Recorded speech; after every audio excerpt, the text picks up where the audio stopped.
You've been looking for something your whole life. Calm, joy, awakening, meaning, whatever name you give it. You've read countless books, watched endless videos, downloaded meditation apps, attended seminars, followed different teachers, and the more you chase it, the more hollow you feel.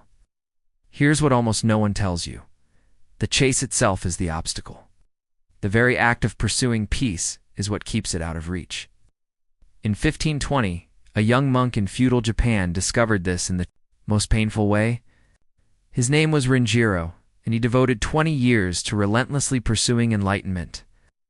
He trained harder than anyone in his monastery, meditated longer, studied more scriptures, pushed his body to the limit, and gained absolutely nothing until one day an elderly Zen master asked him a single question that shattered everything he believed. The response to that question revealed a profound paradox of human awareness. When you pursue it, you miss it. When you reach for awakening, it slips away. When you attempt to grasp tranquility, it disappears.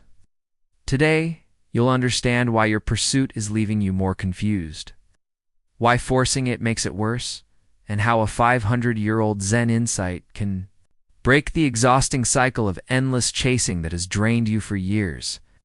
Before we continue, ask yourself, what have you been trying to find but can't? Serenity, direction, fulfillment? Notice it honestly, because awareness is the beginning of freedom from the chase.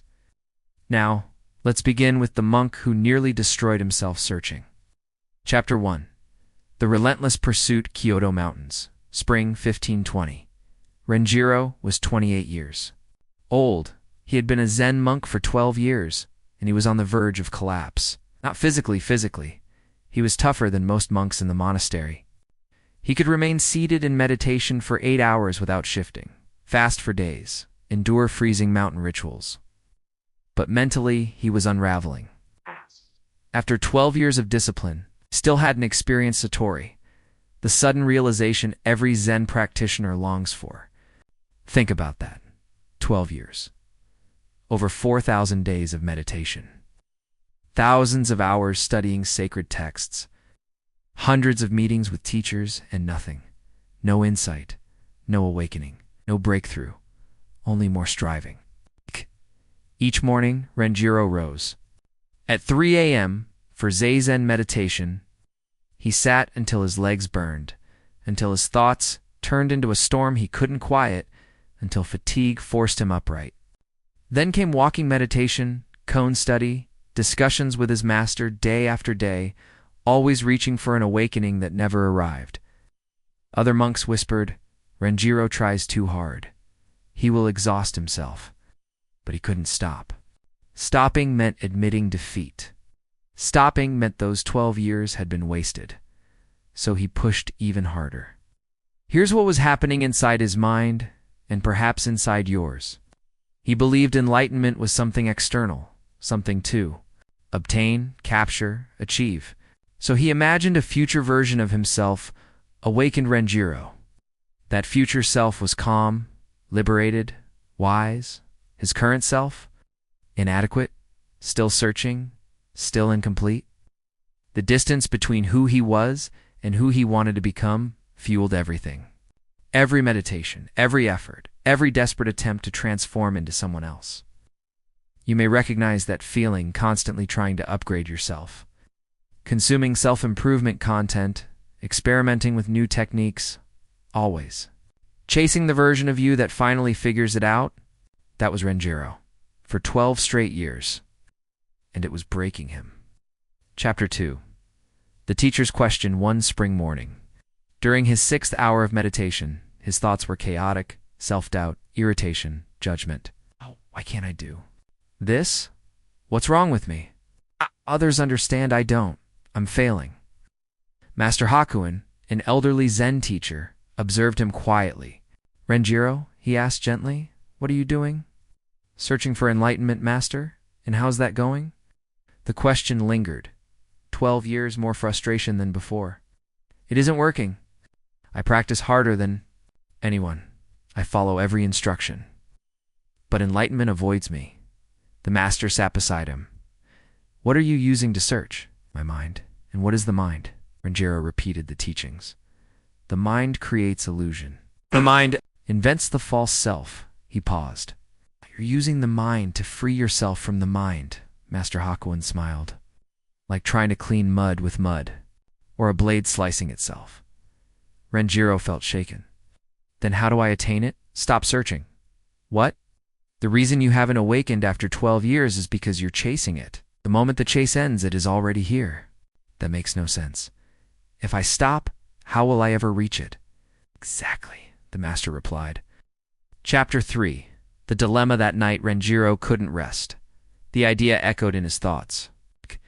If the ego longs for enlightenment, and enlightenment dissolves the ego, then the ego is trying to eliminate itself, something it cannot comprehend.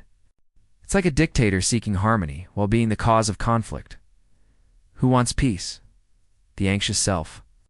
But peace means the absence of anxiety. Who wants happiness? The dissatisfied self. But happiness means the end of dissatisfaction. The very one chasing it is the obstacle. Renjiro realized his identity was built around striving. Striving ended. Who would he be? The next day he asked, "How do I stop seeking?"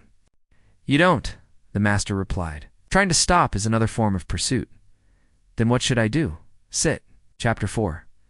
The simplicity. Just sit, not to gain insight, not to eliminate seeking, not to reach tranquility. Just sit.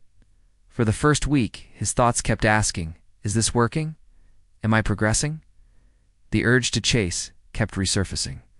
But he was instructed only to notice it, not resist, not encourage, just observe. Gradually, the thoughts lost strength. He began to see them as passing mental activity rather than commands. Brief moments appeared, no seeker, no goal, no imagined future self. Only breathing, existing. But whenever he thought this might be it, the striving returned and the clarity vanished. Like trying to hold smoke, the tighter the grip, the faster it escapes. Chapter 5. The Cone. After months, Master Hakuin gave him a cone. "Show me your original face before your parents were born." The mind tried to analyze it, define it, conceptualize it, but logic failed. Every answer was dismissed. Concepts were not enough. Words were not enough. After weeks of frustration, completely drained, Renjiro simply sat one evening, not meditating for gain, not solving anything, just sitting because he had no strength left to chase. And then it occurred. Chapter 6. Awakening without warning. The entire framework of striving dissolved. There was no Renjiro seeking insight, no imagined future self, no distance between present and ideal. Only trees moving in the wind, breath entering and leaving, sound, existence. Nothing special, yet nothing missing. For a brief moment, there was no observer judging the experience. Then the mind returned. Was that it? And it faded. But something fundamental had shifted. Master Hakuin simply nodded. When the chasing collapses, what remains has always been here. It happened without effort. Exactly. Awakening is not produced by action. It appears when action drops away. Chapter 7. The Insight. Years later, Renjiro taught others. When students asked, "How do I awaken?" he replied, "Stop trying to become something. What you're seeking, the pursuit hides it. But how do I stop? You see through the pursuit. Eventually, it wears itself out. Then why practice? To recognize the trap, not to achieve anything. The paradox is simple. You cannot discover what was never absent. You cannot attain what you already embody. You cannot become what you have always been. It's the effort to reach peace creates disturbance. The desire for awakening reinforces the ego. The attempt to be present keeps you focused on the future. Every step toward there moves you away from here. Renjiro. Learn this after decades. You can understand it now. Pause. Not as a strategy. Not as a goal. Just pause. For this moment, release the effort to improve, to chase, to become. No, no, no, no, no. And you may realize what you were looking for was never gone. The stillness was always present, hidden beneath the noise of pursuit. And remember, The more intensely you chase it, the more swiftly it slips away.